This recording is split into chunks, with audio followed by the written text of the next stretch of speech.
Damel Meïssa, président de Sunu Natangué Réew, Rassemblement pour la dignité et la prospérité, parti politique fondé en 2011 dans la diaspora sénégalaise, mais qui est actuellement implanté dans plus de 40 départements au Sénégal. Damel, est-ce que vous êtes sur la ligne de départ des législatives et comment y comptez-vous y aller? Nous sommes sur la ligne de départ et nous attendons la confirmation aujourd'hui avec la publication des listes. Nous étions hier à la direction générale des élections pour apporter les rectificatifs aux notifications que l'on nous avait signifiées et tout porte à croire donc que Sunu Natangué Réew participera à ces joutes électorales. Comment nous comptons y aller? Toujours avec le même état d'esprit, la rigueur et aussi le désir de servir le Sénégal. Vous y allez dans le cadre d'une coalition ou sous votre propre bannière? Justement, c'est ça qui fait un peu la singularité de Sunu Natangué Réew, parce que les jeunes formations politiques ont l'habitude d'aller en coalition. Nous avons fait le choix mûrement réfléchi de ne pas aller en coalition, donc pour plusieurs raisons. Et pourtant, vous êtes l'un des premiers soutiens du président Macky Sall en 2012. Pourquoi vous n'avez pas vraiment intégré la coalition Benno Bokk Yakaar?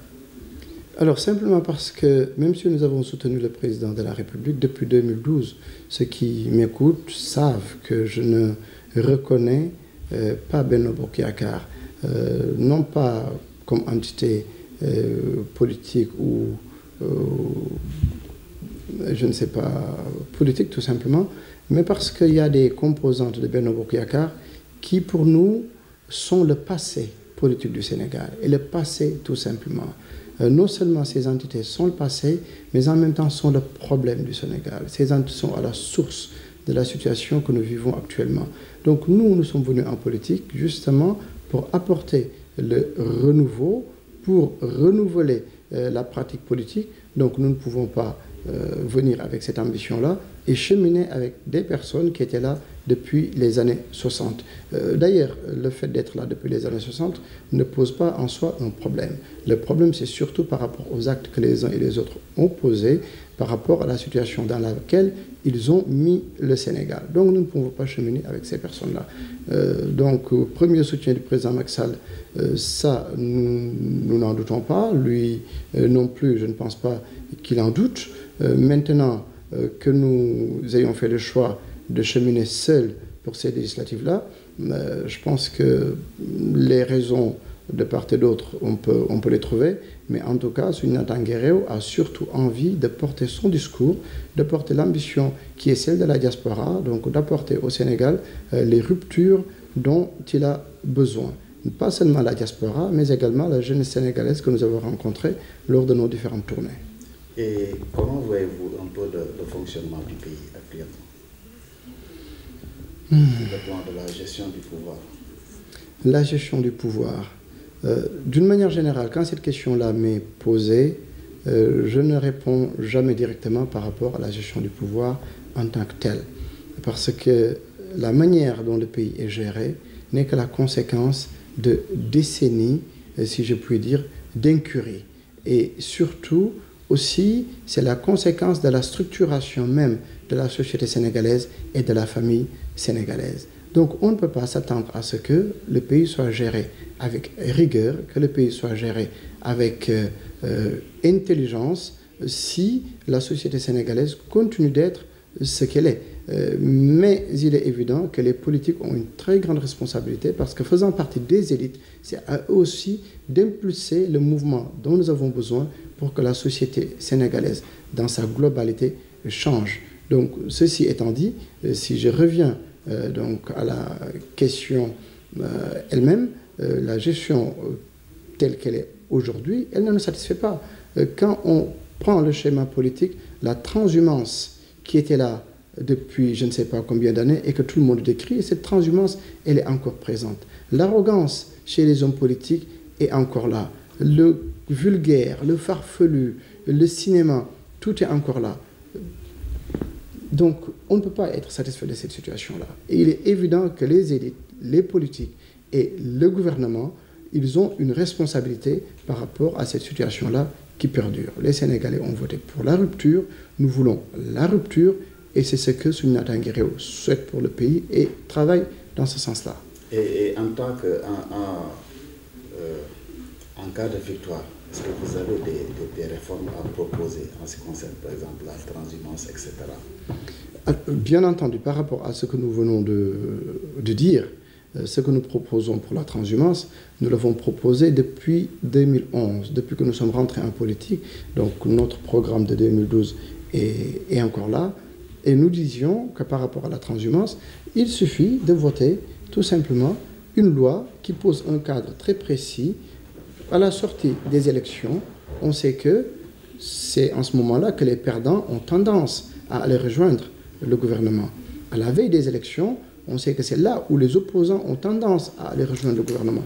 Donc il y a un mouvement toujours vers l'argent, et ce mouvement-là, comme les élites, comme les responsables politiques n'ont pas, ma foi, l'intégrité nécessaire, la responsabilité nécessaire, il faut un cadre législatif qui dit que, justement, on ne peut pas interdire aux gens de changer de parti. Mais il faudrait que cette possibilité de ce changement-là soit réduite sur un temps très court et à une période où, justement, ceux qui sont en place, le pouvoir en place, on ne peut pas encore vraiment le juger. Et de cette façon-là, les gens auront beaucoup moins la latitude, si je puis dire, de faire des calculs. Mais autrement, on va continuer toujours dans le même schéma. On sort quelqu'un par la porte, le pouvoir en place le ramène par la fenêtre. C'est comme si on volait tout simplement le vote des Sénégalais. Et c'est ce que nous vivons depuis tant d'années. Il faut que ça cesse. Si les Sénégalais votent pour la coalition du président Macky Sall, ils n'ont pas voté pour Moustapha Niasse, ils n'ont pas voté pour Tanor Dieng, ils les ont mis dehors par la grande porte. Donc nous proposons donc une loi qui bloque la transhumance après les élections et avant les élections. Donc sur une durée de 6 mois, quiconque veut changer de parti, eh bien il fait ses choix là. Et encore, si toutefois il n'y a pas satisfaction, on peut toujours changer et tout simplement dire que pendant un temps donné, si quelqu'un a occupé des responsabilités dans un parti, des responsabilités de premier plan, eh bien cette personne-là ne peut pas rejoindre le gouvernement, point. Et donc on assume justement son bilan et on assume aussi sa défaite. Ça, c'est un premier point. Parce que ce point-là, il rentre dans le cadre de ce que nous appelons la moralisation de la vie publique. Mais nous allons plus loin que ça. Ce n'est pas simplement une moralisation de la vie publique. C'est une recivilisation de la vie publique. Parce que quand des gens, des adultes, des personnes qui sont censées gérer un pays n'observent plus de règles, et là, quand il n'y a plus de règles, en fait, on est dans une jungle. Et dans une jungle, il y a des sauvages. Donc, ce qui se passe actuellement au Sénégal, c'est de la pure sauvagerie politique. Je prends un exemple, c'est celui de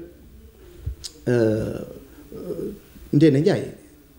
On ne peut pas dire qu'un transhumant, c'est un traître, il faut le fusiller, et après, on transhume, et on trouve quand même des arrangements intellectuels, des arrangements sémantiques pour nous dire que ceci n'est pas de la transhumance. Donc ça, on ne peut pas l'accepter. C'est des choses qu'il va falloir aussi encadrer parce que l'espace politique sénégalais est irresponsable à un point tel qu'il faut des mesures qui n'existent nulle part ailleurs. Quand il y a de la violence qui inquiète la population, eh bien, il y a des rafles, il y a des descentes de police. Dans l'espace politique, il y a un banditisme qui s'y passe, il y a une sauvagerie que l'on peut observer. Il va falloir que le législateur prenne des mesures pour que l'on recivilise vraiment les relations entre les citoyens et les politiques et entre les politiques eux-mêmes. Et est-ce que ce n'est pas quelque part le nombre de partis qui justifie un peu cette situation? Quant au nombre de partis, tout Sénégalais a le droit de prétendre exercer le pouvoir, a le droit de prétendre représenter une partie de la population, a le droit de prétendre exprimer un point de vue, tout Sénégalais. Mais là n'est pas le problème. Le problème, c'est qu'un parti politique, on le fonde pour conquérir le pouvoir, qu'il soit local, législatif ou exécutif. Mais il existe pour la conquête du pouvoir. Donc, les partis qui existent et qui ne sont justement, qui ne participent à aucune élection, mais il faut qu'il y ait justement là aussi un encadrement. Vous fondez votre parti, vous ne participez pas au local qui arrive, vous ne participez pas aux législatives qui arrivent, eh bien, ce parti-là, on le dissout. Et c'est tout. Tant qu'il n'y aura pas un cadre, il y aura 150 000 partis, et ces partis-là sont là pour le business. Jënd ak jaay. Au plus offrant, au moins offrant, ainsi de suite, ainsi de suite. Donc, il faut qu'il y ait un encadrement. Nous ne disons pas que le nombre de partis est important. C'est une partie, disons, c'est une expression de la vitalité aussi politique, de la vitalité de notre démocratie. Je suis, pour ma part, satisfait qu'il y ait autant de listes. Ce n'est pas très pratique pour les votants, ce n'est pas très pratique pour l'administration, mais je suis satisfait qu'il y ait autant de listes parce que tout simplement, ça veut dire que les partis qui sont au Sénégal ne sont pas là uniquement, justement, tous pour faire du business. Il y en a, même si c'est un petit pouvoir qu'ils veulent conquérir, il y en a quand même qui ont une ambition pour le pays, une ambition pour une localité. Mais il faut qu'il y ait un encadrement. Après la création du parti, pour une présidentielle, vous ne pouvez aller en coalition avec qui que ce soit. Mais vous avez le pouvoir d'aller au local, aux législatives. Vous n'y allez pas, on dissout le parti, tout simplement. Et maintenant que votre liste sera présente dans combien de départements? Dans une dizaine de départements, donc 8 à l'intérieur du pays, et donc même 11 et 3 à l'étranger, donc à savoir en Amérique, en Europe du Sud et en Europe du Nord.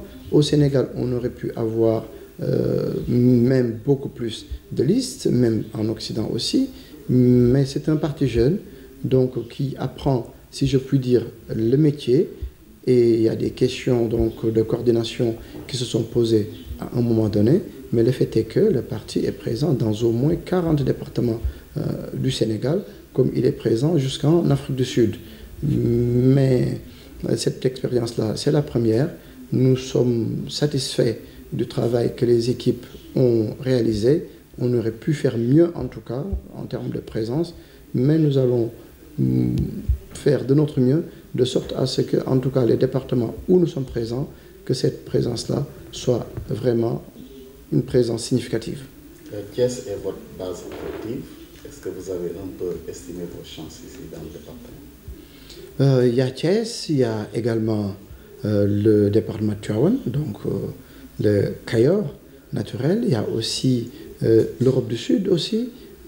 Disons que oui, à Thiès, nous avons estimé nos chances. Nous savons que la bataille sera très rude, mais vraiment très rude.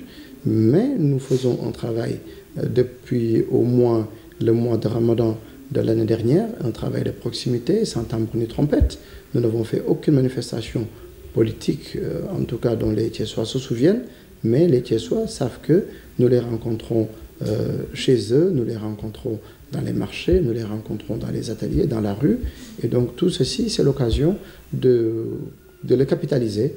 Nous allons bien voir si ces visites de proximité ont servi à quelque chose. Nous savons que ce sera une bataille très rude, mais nous allons la mener. Natangué va affronter la machine électorale du Idrissa Seck et du pouvoir.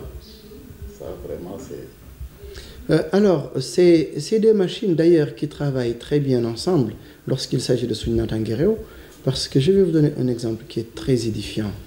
Ma propre mère, lors des élections locales, elle s'est rendue à son bureau de vote, et à son bureau de vote, il n'y avait pas les bulletins de Soundiata Nguéréo. Il n'y avait pas les bulletins de Soundiata Nguéréo.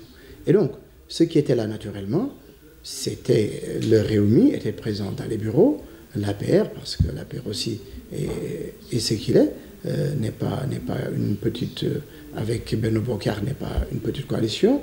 Donc les personnes qui étaient présentes dans les bureaux lui ont tout simplement tendu le bulletin de Réumi en lui demandant de voter Réumi. Donc oubliant ou ignorant que ma mère est une intellectuelle qui a elle-même siégé tant et tant d'années dans les bureaux de vote, donc on ne pouvait pas comme ça la mener en bateau. Elle a pris 2 bulletins qu'elle a glissés dans une enveloppe et donc ça fait un vote blanc parce qu'elle ne pouvait pas partir là-bas et ne pas voter. Donc ce qui s'est passé dans ce bureau s'est passé très certainement dans de nombreux bureaux à Thiès. Donc Soundiata Nguéréo a été volé et ce vol a été orchestré aussi bien par le Réumi parce que là c'est très précis, c'est quelqu'un qui est dans ce bureau qui lui dit votez pour le Réumi et les représentants de l'APR et donc le Benno Bokk Yakaar étaient dans cette salle. Donc ceci, nous ferons tout pour que cela ne se répète pas. Ce ne sera pas facile parce que c'est des machines. Nous n'en sommes pas là encore, une machine, mais nous prendrons nos responsabilités et nous ferons le tout pour être présents dans le maximum de bureaux possible. Donc voilà une des raisons pour lesquelles je disais à l'entame que ce sera donc une bataille très rude.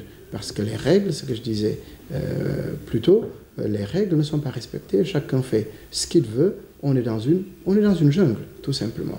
Donc, ou on se comporte comme eux, ou on se comporte de la manière que les Sénégalais attendent de nous, et nous préférons nous comporter de la manière dont les Sénégalais attendent de nous, pas tout simplement agir comme font les autres politiciens, parce que cela ne changera pas la donne. Après les législatives, c'est bientôt la présidentielle. Quelle sera un peu la posture de Natangué? Alors, Suñu Natangué Réew va se concentrer sur ces législatives, va faire le maximum pour que la diaspora, là où Suñu Natangué Réew est né, pour que la diaspora se sente comme une force politique autonome. C'est ce que nous disons depuis le début. La diaspora comme force politique autonome. Et l'idée est en train de faire son chemin et l'idée est en train de créer une dynamique, notamment aux États-Unis et en Europe du Sud. En Europe du Nord, un peu moins, mais en Europe du Sud, la dynamique, elle est enclenchée aux États-Unis également. Et cela nous rassure énormément. Et au sortir des législatives, eh bien, nous verrons quelles sont les perspectives. Mais il est évident que l'ambition de Suñu Natangué Réew, c'est d'amener la diaspora sénégalaise aux plus hautes stations donc, qui existent dans ces pays en termes politiques. Nous disons et nous parlons de la diaspora sans pudeur, mais ça ne veut pas dire que Suñu Natangué Réew est le parti de la diaspora. C'est un parti fondé dans la diaspora, mais c'est un parti pour l'ensemble des Sénégalais. Si nous prenons un exemple précis avec nos listes, je suis tête de liste sur la nationale. La seconde sur la liste, elle est de Thiès également. Donc on peut dire que Damel est de la diaspora. La seconde est de Dakar plutôt. Le troisième, c'est un ingénieur qui est du Sénégal, qui a fait ses études ici, donc qui exerce ici. La quatrième personne est de la diaspora. Donc la cinquième est du Sénégal. La sixième de la diaspora. Donc il y a un équilibre comme ça pour en tout cas les postes qui sont les plus éligibles, sans oublier les listes qui sont dans la diaspora. Donc nous insistons parce qu'il y a une expertise, il y a une expérience et surtout il y a un désir de servir le pays qui est incommensurable. Aucun émigré ne réside hors du Sénégal, disons, par plaisir.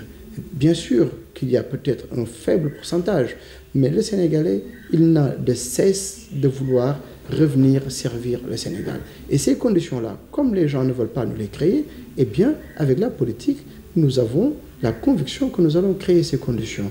Vous savez, ceux qui ont analysé depuis le discours de la boule de François Mitterrand, lorsque là, la France a décidé de donner, ou en tout cas d'apprendre la démocratie aux pays africains, à partir de ce moment-là, les analystes ont bien vu que ces démocraties, avec la décentralisation que cela induit, allait créer des problèmes dans la gestion des pays. Et donc, un de ces problèmes-là était le retour de la diaspora pour venir compétir avec ceux qui sont à l'intérieur du pays pour les postes de décision, pour les postes de premier plan.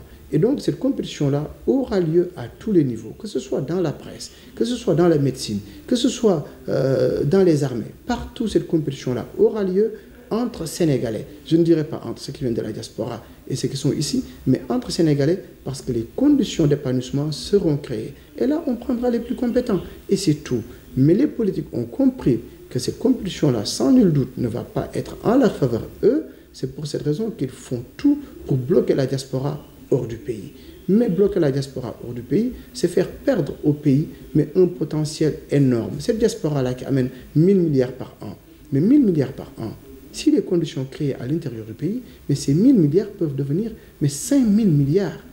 Parce qu'ils veulent investir dans l'agriculture, dans l'élevage, dans la médecine, dans l'informatique. La diaspora veut investir dans tous les secteurs. Il en a les moyens. Les Sénégalais qui sont à l'intérieur du pays ont eux aussi les compétences et je pense que le tout mis ensemble, le Sénégal va décoller sans l'aide de personne d'autre que des Sénégalais. Et votre dernier mot? Toujours à l'adresse de ces Sénégalais qui sont chez eux et qui se disent les politiciens, ils sont tous les mêmes. Non, loin de là.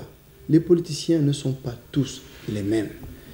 La différence, je vais en donner une. Actuellement, on nous dit qu'il y a des listes qui sont financées par le pouvoir, il y a même des listes qui sont financées par l'opposition. Nous vous disons que la liste de Soundiata Nguéréo est financée par les deniers, par l'argent de Soundiata Nguéréo. Nous ne roulons pour personne, sinon pour les Sénégalais, de l'extérieur comme de l'intérieur, pour créer les conditions vraiment d'épanouissement de tout un chacun dans ce pays-là. Donc nous ne sommes pas les mêmes et surtout, évitez de rester chez vous en disant Khayumati. Parce que si vous ne faites pas la politique, c'est les autres qui vont venir la faire. Ce sont ces autres-là que vous jugez médiocres, qui décident de la qualité de l'école que va fréquenter votre enfant, de la qualité de l'hôpital que va fréquenter votre femme, de la qualité des routes sur lesquelles vous allez rouler.